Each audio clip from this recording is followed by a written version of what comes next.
안녕하세요. 베리드림 블루베리 TV의 베리드림입니다. 제가 전에 예고해 드렸던 대로 오늘을 11월 1일 금요일 저녁 8시에 이렇게 여러분들을 찾아뵙게 되었습니다. 제가 이렇게 생방송을 하게 된 이유는 지금 베리드림 블루베리 TV 영상을 제작해서 올리는 과정에 여러분들이 궁금한 점들을 상당히 많은 분들이 문의를 해 오셨는데, 사실 그 문의한 부분에 대해서 댓글로서 여러분들의 궁금증을 해소해 드리기가 어려운 점이 참 많더라고요. 그래서 곰곰이 생각해 보다가 사실은 생전 처음 해보는 이런 생방송을 준비해서 여러분들이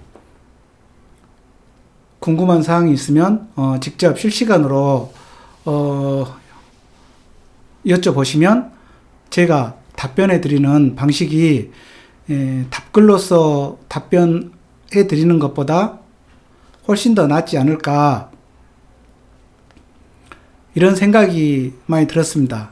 그래서 이렇게 생방송을 준비해서 지금 첫 생방송을 하게 되었는데요.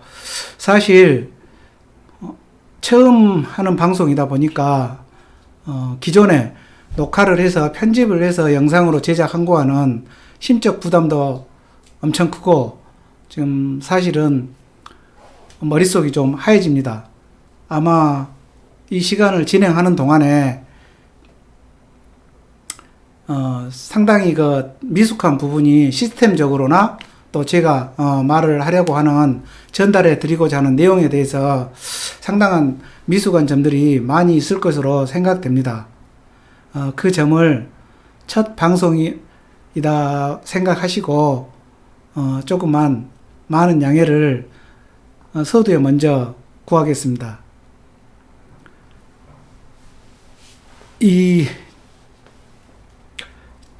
제가 운영하는 블루베리 농장은 전남 고흥에 위치한, 고흥은 삼면이 바다로 둘러서 쌓여 있는 곳인데요. 이 고흥에서 약 한 10년 조금 전에 처음 블루베리 농장을 시작해서 현재까지 이루고 있습니다. 처음 고흥에서 블루베리 농장을 할 때는 크지 않게 이렇게 적게 시작했는데, 지금은 3농장까지 이렇게 확대를 해 가면서 운영을 하고 있는데요. 현재 제가 영상에도 올려드리고 있습니다만은 저희 네 번째 농장 베리드림 블루베리 농장을 공사 조성 중에 있고, 지금 공사가 약 한 90% 정도 진행이 되어가고 있는 상태입니다. 이 농장이 조성이 되면 여러분들을 초청을 해서 한번 좋은 시간도 가져보려고 여러 가지 구상을 지금 하고 있습니다. 그러면 제가 예고편에서 말씀드린 것처럼 오늘 이 시간에는 블루베리 재배 방법 여러 가지 중에서 블루베리 화분 재배에 대해서 화분의 종류, 그리고 각 종류별로 어떤 특징이 있고 또 장점과 단점은 어떤 것들이 있는가부터 시작을 해서 화분 재배 방법에 대해서 자세히 한번 이야기를 해보려고 준비했습니다. 다시 한번 말씀드리는데 첫 생방송이다 보니 시스템적으로도 그렇고 또 제가 진행하는 과정에 좀 많이 미숙한 부분들을 너그러이 양해해 주시기를 바랍니다. 그러면 먼저 블루베리 화분 재배에 대해서 화분의 종류에 대해서 한번 알아볼까 합니다. 이 화분의 종류는 여러분들도 많이 알고 계실 겁니다. 블루베리를 재배하는 방법 중에 노지에서 두둑을 만들어서 일명 말하는 두둑 재배 방법이라고들 합니다. 두둑 재배 방법과 화분에서 어떤 화분이든 간에 일정한 틀을 짜서 만들어진 그곳 안에 블루베리를 키우는 화분 재배 방법. 지금 현재 우리나라 뿐만 아니라 전 세계적으로 블루베리 재배 방법에는 크게 이 노지 두둑 하우스도 마찬가지겠죠. 하우스 안에서 두둑을 하면 두둑 재배인 거죠. 두둑 재배 방법과 화분 재배 방법, 이 두 가지 방법이 블루베리 재배 방법의 가장 큰 양대 축을 이루고 있다고 보면 되겠습니다.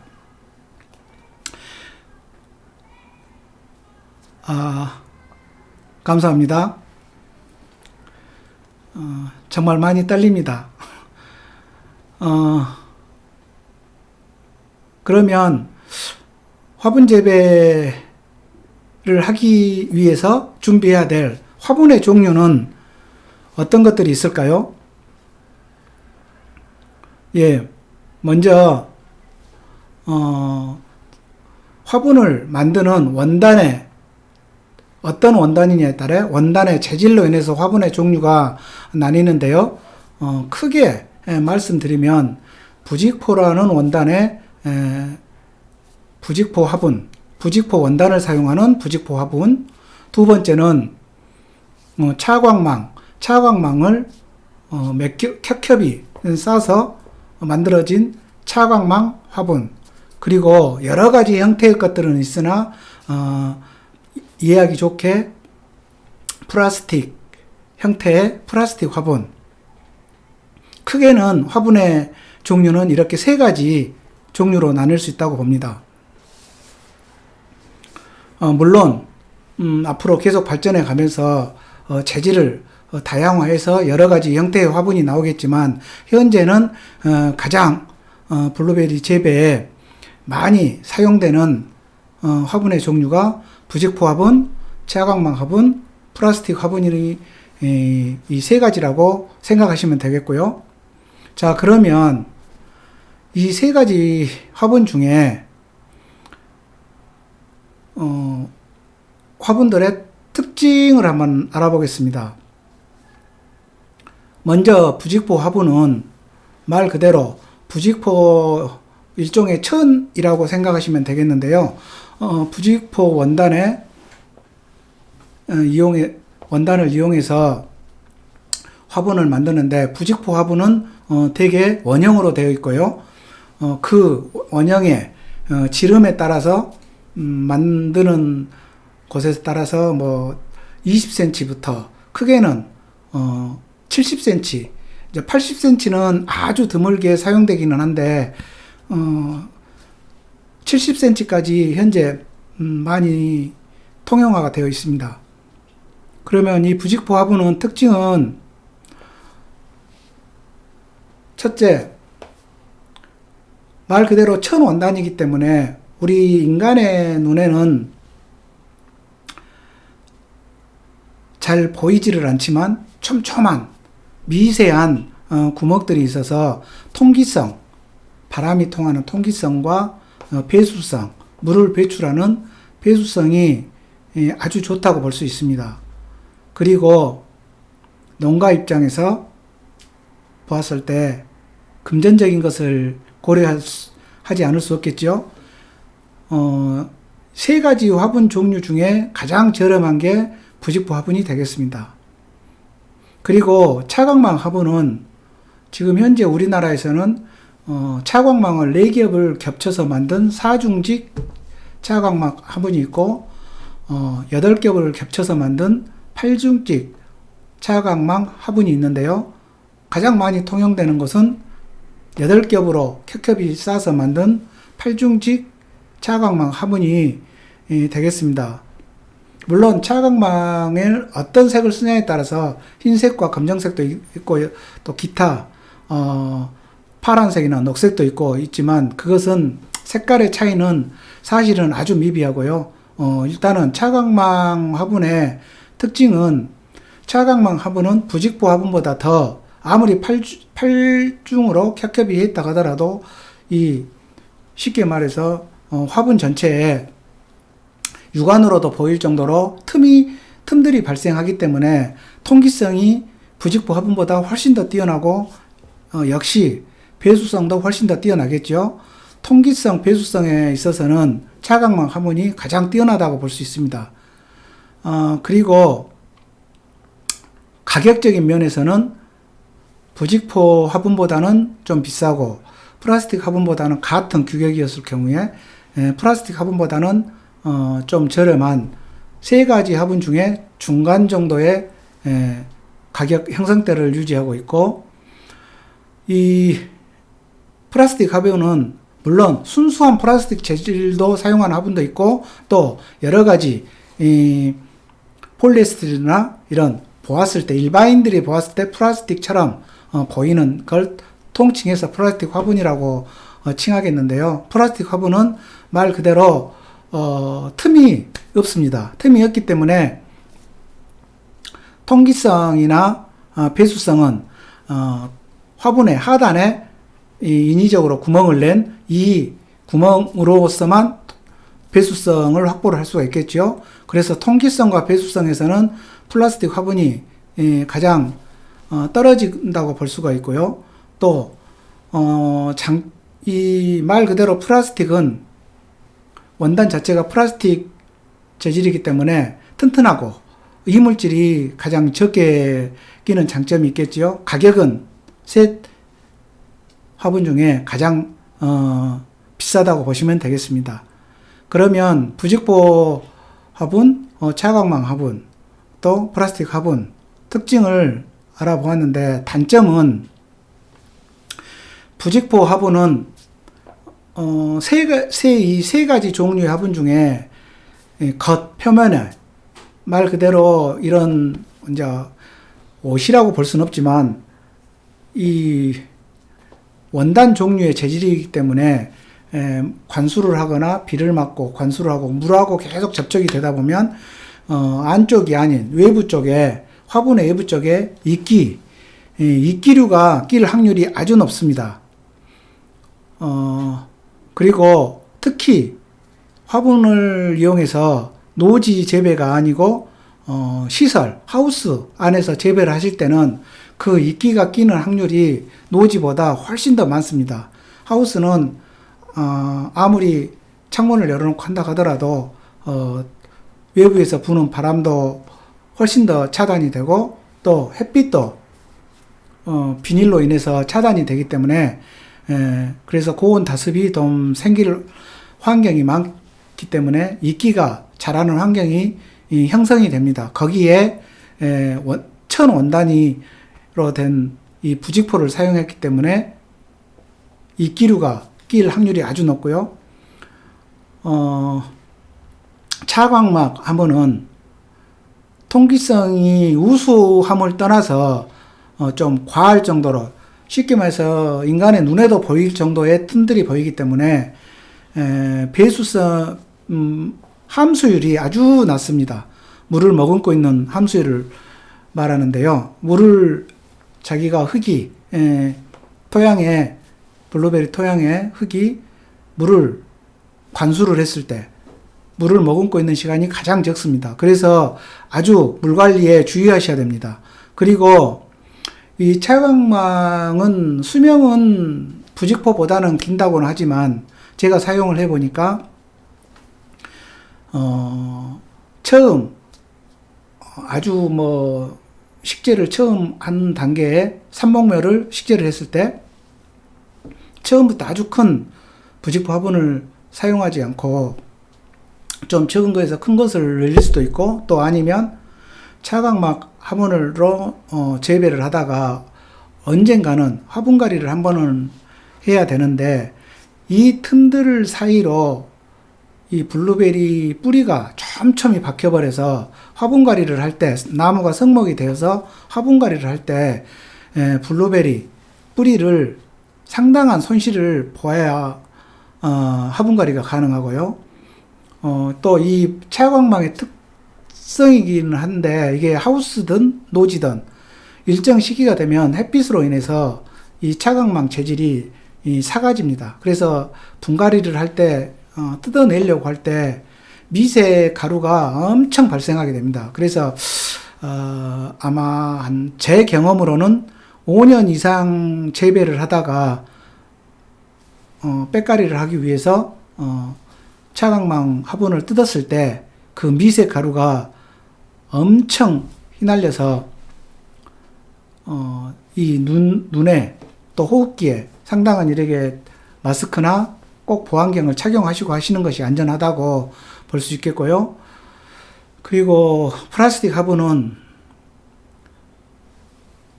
가정원에 하시거나 취미로 아니면 텃밭에 조금 소량을 재배하시는 분들은 별 상관이 없는데, 전문 농장, 블루베리를 재배해서 블루베리 과일을 판매를 해서 수익을 창출을 해야 되는 농가분 입장에서는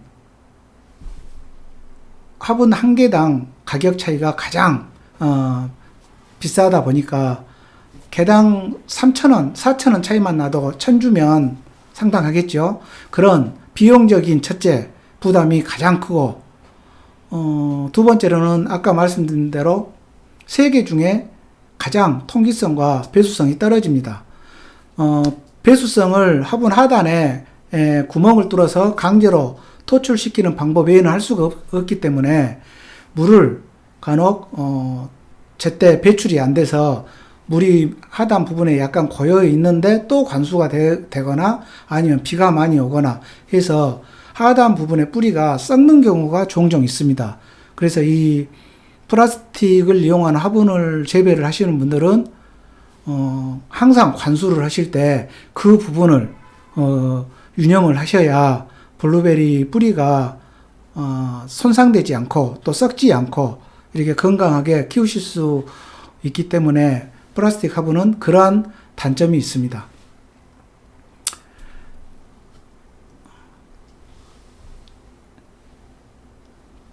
백기준님, 김민정님, 감사드립니다. 생애 첫 방송 너무 떨리고, 제가 사실 말을 하면서도 어떤 말을 할지도 두서가 좀 뒤섞이는 것 같습니다. 예, 감사합니다. 그리고 이렇게, 지금 말씀드린 것처럼 크게 블루베리 화분, 재배를 하기 위해서 화분은 현재 우리나라에서 통용되는 종류는 첫 번째 부직포 화분, 두 번째 차광망 화분, 세 번째로는 플라스틱류의 플라스틱 화분, 이렇게 세 가지가 있고요. 그 특징들이 각각 다르고 장단점이 있으므로 간혹 제가 전에 영상에서 제작해서 올렸을 때 상당히 많은 분들이 그러면 이 세 가지 중에 어떤 화분이 가장 좋냐 추천을 해달라 라고 하시는 분들이 아주 많은 분들이 문의를 해 오셨습니다. 그런데 솔직히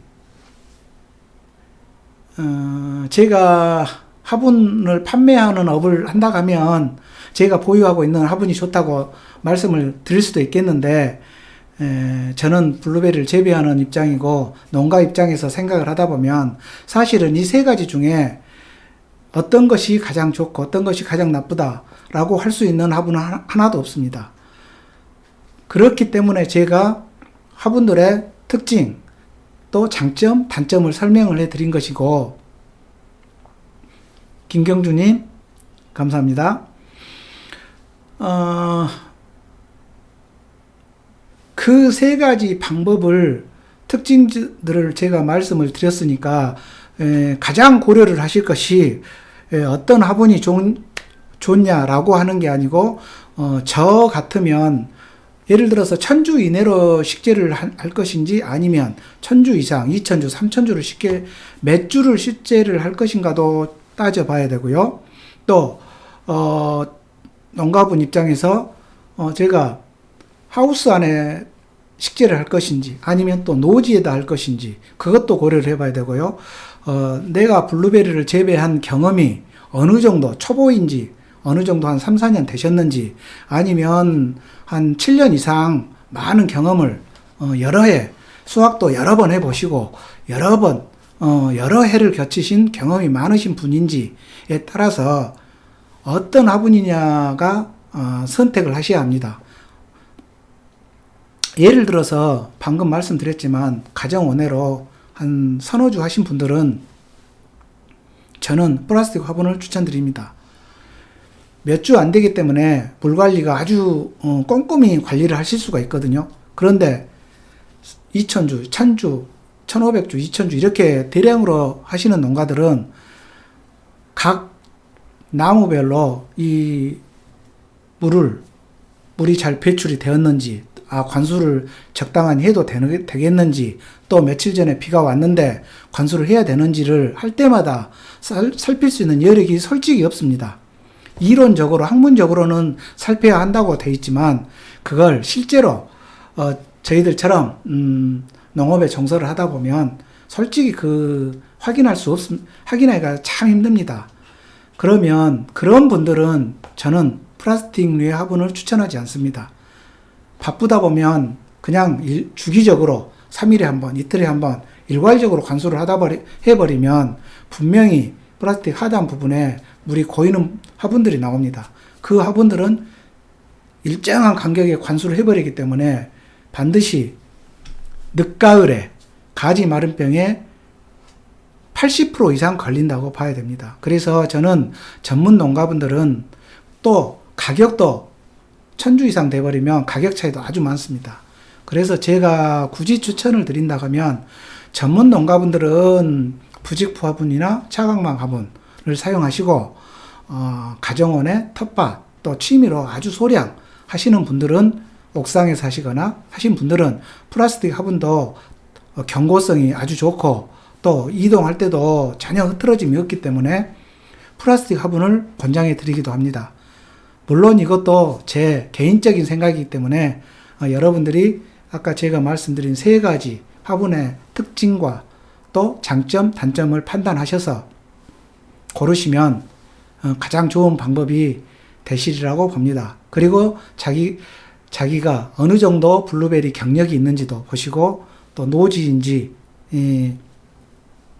하우스인지 하우스 안에서는 저는 플라스틱 화분은 절대 권장하지 않습니다. 소량이라 하더라도. 왜 그러냐면 화분은 항상 계절에 관계없이 고온 다습할 수밖에 없는 환경이기 때문에 통기성과 배수성이 가장 취약한 플라스틱 화분은 경력이 아주 많으신 분들 이외에는 권장하지 않습니다. 이렇게 일단 블루베리 화분 재배에 관해서 큰 틀 중에 아주 작은 틀인 화분 종류, 각 종류별로 그 특징과 장점, 단점 이렇게 알아보았습니다.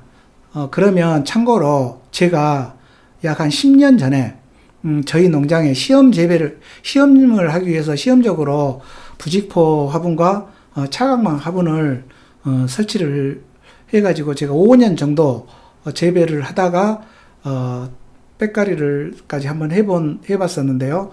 그 사진을 잠깐 보여드리겠습니다.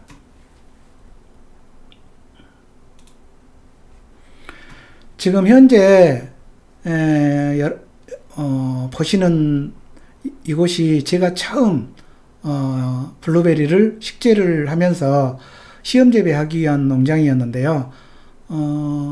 지금 보시는 것처럼 하얀색, 여러분들도 잘 아실 겁니다. 하얀색은 차광망백이고요. 검정색으로 보이는 것은 부직포를 이용한 부직포백인데요.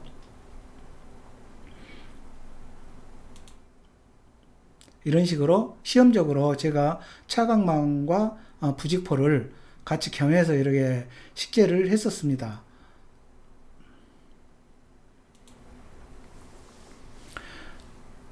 지금 검정색은 설명 안 드려도 잘 아시겠지만 부직포 백이고요. 하얀색은 차광망 백인데 제가 똑같은 시기에 똑같은 지름이 똑같은 크기로 식재를 해서 키워보니까 노지인 경우에는 여기는 보시는 것처럼 지금 산중인데 바람도 아주 잘 통하는 곳이었거든요. 그런데 수명은 빽가리 하기 전까지 약 한 6년이 넘었었는데 6년 키우는 동안에 전혀 두 화분 다 손상된 건 없었고요. 이 부직포 백에서는 이끼류가 조금 끼었던 것이고 차광망 백은 이끼류는 끼지 않았습니다.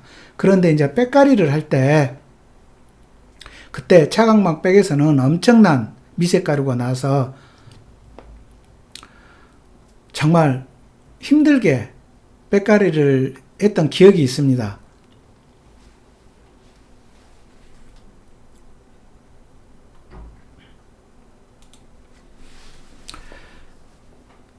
그래서 저는 지금 현재 저희 농장은 제 일농장에서는 가온을 하는 가온하우스 농장이 약 한 2,000평 정도 있고요. 그 다음에 비가림 하우스, 가온을 하지 않고 일반 하우스에 재배하는 하우스 재배를 하고 있고, 또 노지 재배, 그리고 지금 현재 진행 중인 지금 공사가 90% 정도 된 이 농장에서는 가온하우스, 비가림하우스, 노지 이 세 가지 형태를 한꺼번에 하려고 3,000평 정도를 공사를 지금 하고 있습니다만은, 지금 현재 제가 사용하는 화분은 부직포 화분만 사용하고 있습니다. 차광망 화분은 저는 사용하지 않고 있습니다. 물론 제가 사용하지 않기 때문에 그게 나빠서가 아니라 저한테는 맞지 않았고 해서 저는 화분 재배를 하는 것은 부직포만 사용을 하고 앞으로도 그럴 계획이고, 또 그렇지 않고 이제 두둑 재배를 하는 곳에서는 이제 화분과 관계없으니까 두둑 재배를 하고 이렇게 지금 하고 있는데, 이 두둑 화분을 식재를 할 때 식재 방법도 제가 차후에 현장에서 직접 제가 현장에서 실습을 통해서 여러분들에게 알려드리겠습니다. 말을 두서없이 하다 보니까 오늘 화분 재배에 대해서 상당히 많이 나가야 되는데, 이제 화분의 종류, 장단점, 진행이 많이 안 됐습니다.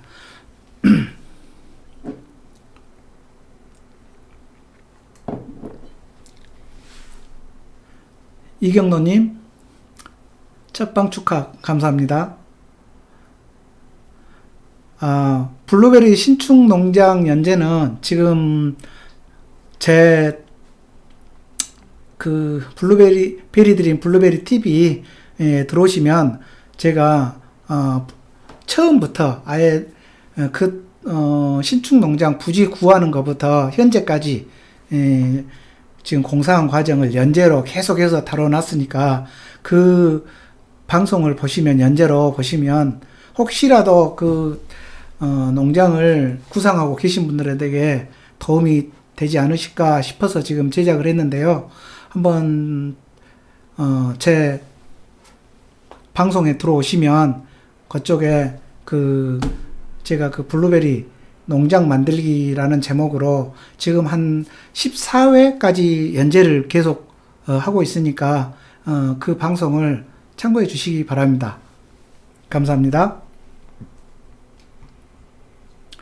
자, 그러면 두 번째로 블루베리 이제 화분은 준비가 됐습니다. 그러면 이제 화분 안에 배지, 블루베리를 심어야 할 흙을 준비를 해야 되겠죠. 그 흙 준비하는 것에 대해서 블루베리 배지에 대해서 알아보겠습니다. 여러분들도 아주 잘 알겠지만 블루베리는 일반 작물과 다르게 알카리성에서는 살지를 못하고 산도가 유지되어 있는 산성화되어 있는 토질에서 또 유기물 함량이 5% 이상 되는 이러한 배지가 마련된 곳에서 블루베리는 잘 자랄 수 있습니다. 블루베리를 제가 예전에 기술센터에서 약 3년간 강의를 한 적이 있었는데요. 의외로 제가 깜짝 놀랄 정도로 블루베리는 산성을 요구한다. 이것은 90%가 아니라 거의 100% 강의를 들어오시는 분들이 아시는 사실이고, 또 거의 기본처럼 되어 있는 상식인데 왜 산성을 유지를 시켜줘야 되는가? 블루베리는 왜 산성을 유지를 해야 되는가에 대해서는 아시는 분들이 10%도 안 되더라고요. 그래서 그 정확한 원인을 알아야 저희가 항상 재배를 하면서 금전적으로도 손실을 보지 않고 또 블루베리에게 가장 적합한 환경도 만들어줄 수 있기 때문에 블루베리는 왜 화를 만들어야 되는가? 그 이유는 모든 식물은 비료 성분 중에 질소 성분이 가장 기본입니다. 나무가 자라는데.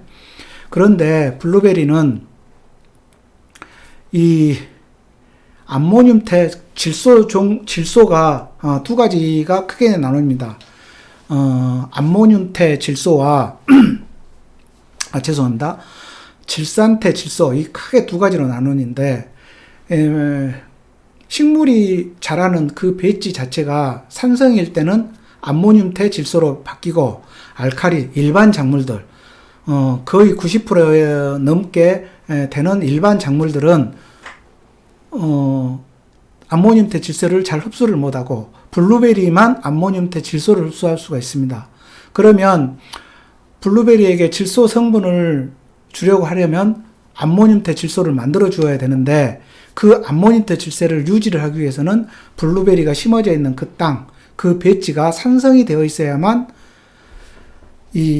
우리가 일반 질소를 주든 암모늄태 질소를 구입해서 주든 그 암모늄태 질소를 계속 유지를 시켜줍니다. 그런데 만약 산도가 중성화가 되어버리거나 알카리성으로 바뀌어버리면 우리가 비싸게 구입해서 뿌려주었던 질소, 암모늄태 질소도 질산태 질소로 자동적으로 변환해버립니다. 그러면 저희는 계속 암모늄태 질소를 뿌렸으니까 우리 블루베리가 잘 먹고 잘 자라겠지라고 하지만 실질적으로는 질소 성분을 먹지를 못합니다. 암모늄태에서 질산태로 바뀌어버렸기 때문에. 그래서 블루베리를 재배하는 땅은 반드시 산성화를 시켜야 되고, 키우는 과정에서도 블루베리 배지가 산도를 유지하고 있는가를 꼭 체크를 하셔야 됩니다. 그 이유가 질소를 정확하게 블루베리에게 먹게 하기 위함입니다. 그러면 이와 같은 원리를 아셨으니까, 자, 그러면 피트모스에 대해서 한번 알아볼까요? 블루베리 화분이 준비되면 농가의 90% 이상은 피트모스, 퍼라이트라고 하죠. 흙을 튀겨서 만드는 퍼라이트를 배합을 해서 화분에 가득 채우든 3분의 1을 채우든 채워가지고 블루베리를 심습니다. 물론 이 방법이 나쁘다고 할 수는 없습니다. 왜냐하면 제가 아까 말했던 블루베리 배지는 블루베리가 요구하는 배지의 기준은 자기가 살 수 있는 유기물이 5% 이상만 되면 블루베리는 자라고 열매를 맺고 그것도 아주 튼튼하고 맛있는 열매를 맺고 하는데 아무 지장이 없습니다. 그런데 피투머스는 100% 유기물입니다. 아주 오래, 쉽게 말해서 오래 아주 수백 년 또 수천 년까지도 이렇게 대륙에 쌓여져 가지고 그 이끼류라든가 땅, 부식물들이 완전히 분해가 된 정말 좋은 유기물입니다. 그런데 우리가 블루베리 화분이 됐던, 블루베리 재배하기 위해서 두둑이 되었던, 블루베리를 식재를 하려면 블루베리 피트머스 7대3 아니면 피트머스 8대2 이런 식으로 배합을 해서 식재를 하라고 판매상들이 말을 합니다. 그리고 그렇게 키워왔습니다. 그러면 그 배지는 유기물이 거의 100%입니다. 물론 유기물 100%면 식물이 자라는데 나쁠 건 없습니다. 그런데 5% 이상 엄청나게 좋다 하더라도 10%만 돼도 어마어마한 유기물 함량이라고 보시면 됩니다. 그런데 거의 90% 이상을 유기물을 채워서 돈이 안 들면 참 좋은데 이걸 전부 돈으로 메꿉니다. 굳이 그렇게 할 필요가 없고 더군다나 7대3, 8대2 배율의 피트머스만 사용된 이 배지는 블루베리에게 치명적인 해를 가할 수가 있는데요. 그 이유는 피트머스의 특성이 여러분들이 이해하기 좋게 스펀지라고 생각하시면 됩니다. 그 스펀지가 이 피트머스라는 스펀지가 계속해서 막 구입을 해서 배합을 해서 보슬보슬한 상태, 이 상태를 계속 유지를 시켜줄 수만 있다 하면 아무 관계가 없는데 피트머스는 특성상 수분 보유력이 아주 적습니다. 그리고 또한 공급력도 아주 떨어지는 유기물입니다. 쉽게 말해서 틈새가 많이 없는 유기물이라고 생각하시면 됩니다. 그러면 블루베리를 이러한 배지에 키우실 때 물을 정말 신경을 써 가면서 모든 블루베리 화분에 적정량을 주셨다 하면 상관이 없는데 솔직히 5주만 키워도 그렇게 키우기 힘듭니다. 블루베리만 보고 있을 수는 없으니까요. 그러다 보면 저도 그런 경험이 있고 또 여러분도 그런 경험이 있을 겁니다. 피트머스만 형성된 이 배지는 치명적인 단점이 물이 관수 시점을 한두 번이라도 놓치거나 아니면 이 어떤 일정 기간은 그 이상도 놓치는 경우가 있습니다. 또 아니면 관수를 할 때 스틱이 막혀서 사람은 잘 주었는데 한두 군데 스틱이 막혀서 화분에 그 한 개, 두 개 화분이 빠져서 그 화분, 다른 화분은 아주 정상적인데 몇 개 화분이 완전히 마른 경우가 보셨을 겁니다. 경험을 하셨을 것이고요. 그러면 그 블루베리만 피트머스로만 유지된 이 화분은 돌처럼 딱딱해집니다. 그게 수분 보유력이 없기 때문이죠. 그리고 공급력 또한 없고 피트머스의 단점이 치명적인 단점이 이 두 가지입니다. 그래서 수분이 어느 시기에 딱 끊기게 되면 돌처럼 단단해지는데 이 돌처럼 단단해진 피트머스 배지에 물을 아무리 주어도 흘러내려 버립니다. 속까지 파고들지를 못합니다. 그러면 이걸 해면을 해야 되는데 해면을 하려면 화분 한 개가 딱딱해졌다 했을 때 물을 줘가지고 어떤 분들은 물을 20-30분 흠뻑 줬으니까 됐겠지 하고 가시더라고요. 절대 해면이 되지 않습니다. 최소한 딱딱해진 화분은 물이 가득한 양동이가 됐던 우물이 됐던 좋습니다. 아무나 그 화분이 가득 잠기게 해서 하루 내지 단단함에 따라서 때로는 3일 이상을 둬야 그 해면이 조금 풀어질 수도 있습니다. 그런데 여기서 중요한 것은 그렇게 해면을 해줬다 하더라도 블루베리는 치명상을 입는데요. 그 이유는 블루베리 뿌리는 뿌리가 1번부터 5번 우리 용어로 그 번호를 매겨서 뿌리를 매기는데 그냥 가장 끝부분 정말 머리카락처럼 얇은 이 뿌리에서만 수분과 양분을 흡수를 할 수가 있습니다. 블루베리 뿌리는.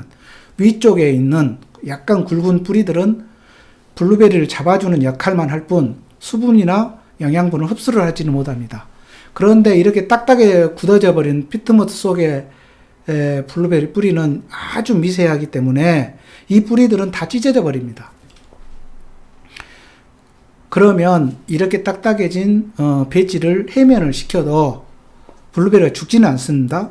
않는데 그 나무는 상당히 멍이 얼병이 든다 하겠죠. 인간으로 따지면 그런 병이 들게 되었죠. 그래서 이 피트모스 7대3이 됐던 8대2가 됐던 피트모스와 퍼라이트만 가지고, 또 퍼라이트는 한 2년 정도 이상 되면 처음 살 때는 보슬보슬하지만 깨보면 이게 물을 많이 먹으면 콘크리트처럼 단단해져 버립니다. 그래서 오히려 배수에 방해를 주는 역할만 하겠죠. 그래서 2년 3년 정도 재배를 하게 되면 이러한 배지는 블루베리에 치명상을 주게 됩니다. 그래서 오늘 이 시간에는 블루베리 배지를 어떻게 하면 좋은가, 그 배지 구성을 제가 말씀을 드리겠는데요. 제가 추천드리는 블루베리 배지의 구성은 유기물 함량 5% 이상만 만들어 주시면 됩니다. 사질양토, 마사토도 좋고요. 잠질토처럼 끈적끈적한 흙은 안 되고, 물이 배수가 잘 되는 흙 약 30%, 또 피트모스 약 30%, 나머지 40%, 아니면 50%까지 피트모스를 더 줄이고, 유기물. 여기서 유기물이라 하면 활엽수 썩은 것도 좋고, 이끼 썩은 것도 좋고, 다 볏짚 썩은 것도 좋지만, 아까 말씀드린 대로 이러한 활엽수나 볏짚 들은 썩어서 유기물이 되었을 때 블루베리한테는 맞지 않는 알카리성 화가 되어버리기 때문에, 산성을 유지하지 못하는 유기물이기 때문에 블루베리와는 맞지 않고, 소나무류의 뭐 미송이든 편백이든 소나무류의 껍질 또는 톱밥, 파세 잘게 썰은 파세목, 소나무류의 이런 파세목이나 소나무 바크나 톱밥이나, 이 소나무류들은 그 자체적으로 산성을 유지하기 때문에 블루베리에 아주 좋습니다. 그러면 이 유기물이 소나무류의 유기물을 약 40% 내지 50% 이렇게 세 가지를 합쳐서 배합을 해서 만들어서 사용을 하시면, 제가 경험한 바로는 한여름에 10일 이상 물을 깜빡 잊고 안 주어도 아까처럼 블루베리만 형성이 된 배지하고 다르게 이 돌처럼 딱딱해지는 현상이 전혀 없습니다. 단지 좀 말라있을 뿐이죠. 그러면 뿌리 손상이 없겠죠? 물만 주면 됩니다. 거기서. 그러면 다시 회복을 합니다. 그리고 소나무류의 유기물이 썩어서 여기서 발생되는 또 양분이 있기 때문에 질소질 성분의 비료를 따로 구입해서 전혀 안 주셔도 아무런 문제가 없습니다. 그리고 질소인 칼륨이라고 하죠. 3대 비료. 이러한 세 가지 배지에 형성이 된 배지는 질소인산 칼륨, 이 세 가지 3대 기본 함량이 기본적으로 발산이 되기 때문에 따로 비료상에 가서 돈을 구해서 주는 것보다 훨씬 더, 오히려 더 과다 비료로 인해서 블루베리 과일이 나중에 단단함이 떨어지는 물렁물렁한 과일이 나와버릴 수가 있기 때문에 비료는 최소한으로 주셔야 되는데, 그러한 비료를 줄일 수가 있어서 과일이 훨씬 더 단단해지고 또 과일도 훨씬 더 커집니다. 왜냐하면 아까처럼 그런 딱딱해졌다 부러졌다 하는 과정으로 인해서 뿌리 손상이 전혀 없기 때문에 블루베리가 수분도 제대로 빨아먹고 양분도 제대로 빨아먹을 수 있는 뿌리를 가장 끝부분, 가느다란 뿌리를 유지를 하기 때문에 블루베리가 아주 건강하게 자랄 수가 있답니다. 그래서 제가 추천드리는 노지 재배도 마찬가지입니다. 화분의 블루베리 배지의 구성은 피트모스 30%, 이런 마사토나 사양토, 배수가 잘 되는 토양 30%, 그리고 소나무류의 유기물 40%, 내지는 50%, 이렇게 해서 맞추시면 여러분들이 큰 비료 걱정도 없으실 것이고, 과일도 나중에 엄청 좋은 과일을 얻으실 수 있고, 또 일단은 관리를 하는데 편리한 게 관수에 그렇게 부담을 안 가지셔도 됩니다. 한두 번, 서너 번까지 안 줘도, 저는 아까 말씀드린 약 20일 이상 안 준 경우, 제가 바쁘다는 핑계로, 그래도 단단해지는 그것은 없고, 다시 물만 주면 회복을 하기 때문에, 반드시 이 배양하는 화분의 배지를 꼭 형성해 주시기를 부탁드립니다. 처음 하는 방송이라 목도 막 새고 입이 바싹바싹 마릅니다.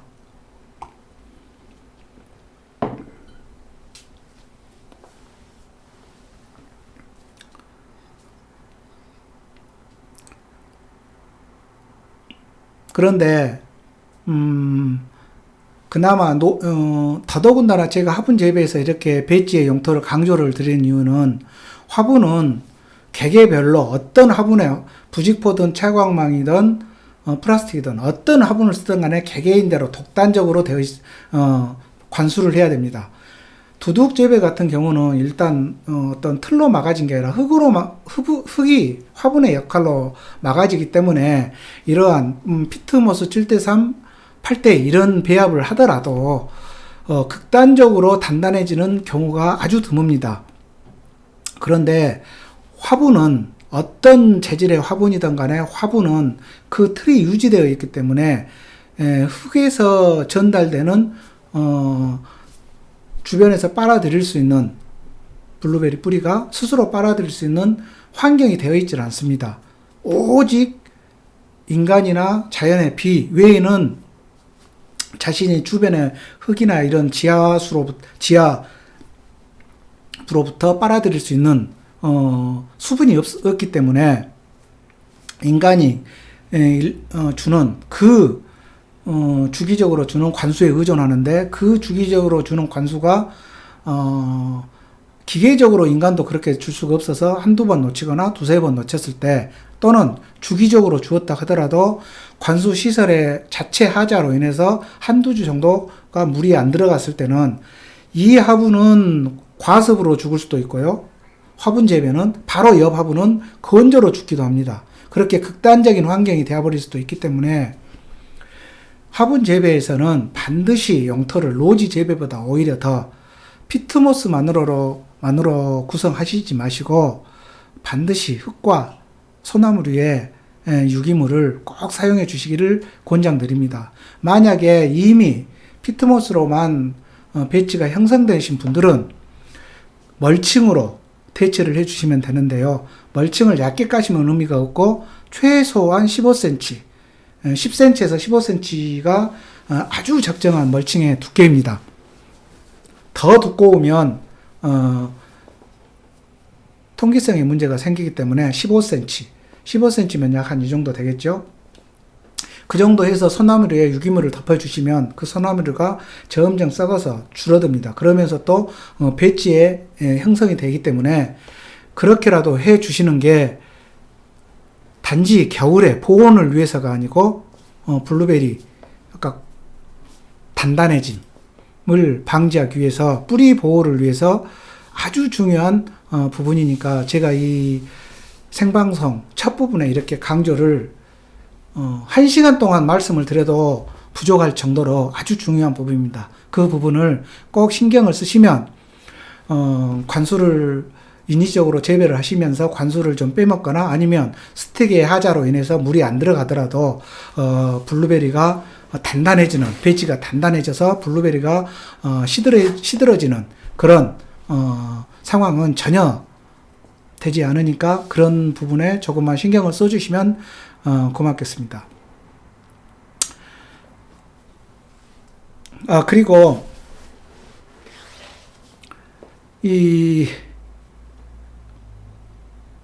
제가 오늘은 사실은 블루베리 생방송 일부에서 블루베리 화분 재배에 대해서는 모든 것을 말씀을 드리려고 했는데, 강조할 부분이 많다 보니까, 그리고 또 저도 지금 이 생방송이라는 것을 살면서 처음 해보는 것이라 저도 지금 막 두서없이 말씀을 드리는 것 같고요. 그 부분을 조금만 양해를 부탁드리겠습니다. 그런데 이렇게 제가 계속해서 반복 지루하다 할 정도로 말씀드리는 것은 정말 이 처음 식재를 하실 때 그 조성만 좀 신경을 써주시면 블루베리는 정말 키우기 쉽고 막 죽어나가지 않는 과일이기 때문에 여러분들에게 이렇게 강조 아닌 강조를 계속해서 지금 잔소리처럼 하고 있는 것입니다. 그러면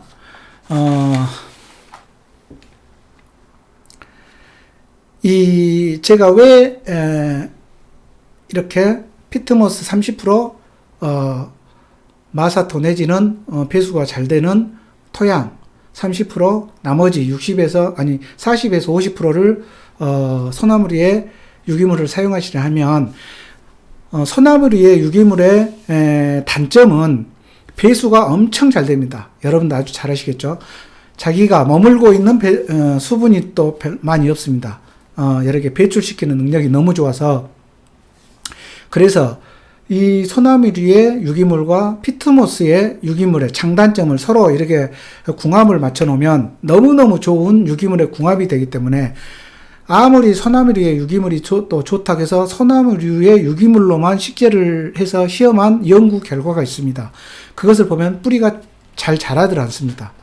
그래서 흙과 이 소나무리의 유기물과 피트모스의 유기물, 피트모스의 단점을 소나무류가 유기물이 보완을 해주고, 또 피트모스의 장점을 소나무리의 유기물이 같이 상승작용을 하는 2배의 효과가 나기 때문에 섞어주고요. 또 토양을 반드시 넣으시라는 이유는, 토양이 포함이 되면 블루베리 배지에 토양은 그 자체적으로 모든 식물의 뿌리에 산소를 공급하는 역할을 합니다. 블루베리뿐만이 아니라 채소가 됐던 다른 과실수가 됐던. 그래서 보통 어르신들이 땅심으로 큰다는 말이, 땅에 심어짐으로 인해서 모든 뿌리는 산소가 필요하는데 그 산소 공급에 아주 많은 역할을 하기 때문에 블루베리 배지는 반드시 산소 공급을 위해서 흙이 필요하고, 피트모스의 이 단단해지는 이것을 방지하기 위해서 소나무리의 유기물이 필요하고, 그래서 이 세 가지가 만났을 때 최고의 상승 효과를 나타낼 수 있는 것입니다. 그 원리를 설명해 드리자면 그런 내용이 됩니다.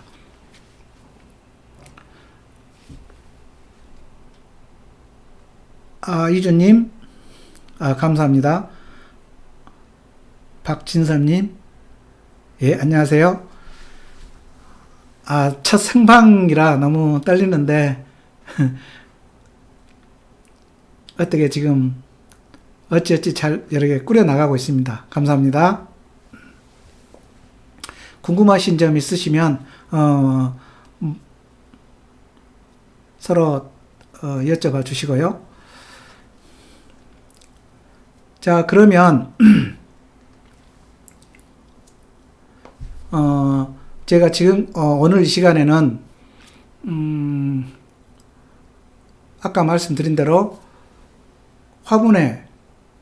우리나라에서 사용하는 화분의 종류, 크게 3가지, 그리고 그 3가지 화분의 종류의 특징, 그리고 각각 장점, 단점, 그리고 어떤 분들이 어떤 화분을 쓰는 것이 좋은가에 대해서 자세히 설명을 드렸고요. 그 화분이 마련되었으니까 그 화분에 블루베리를 식재할 배지는 어떻게 만들어야 되고, 또 왜 그렇게 만들어야 되는지, 이유까지 이렇게 여러분들에게 설명을 해드렸습니다.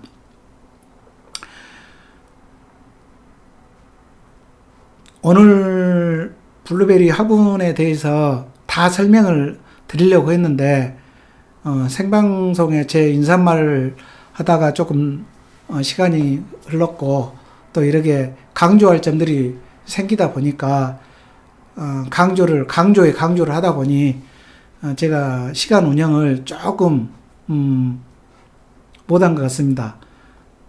이 점 진심으로 죄송하고요. 제가 화분 재배에 대해서 다음 생방송 때 그 2부 마지막 편 화분 재배에 대해서 마지막이라고 할 수 있는데 또 중요한 부분들이 기다리고 있습니다. 수분 공급을 어떻게 해야 되고 수분 관리를 또 어떻게 화분 재배에서는 해야 되는지 그런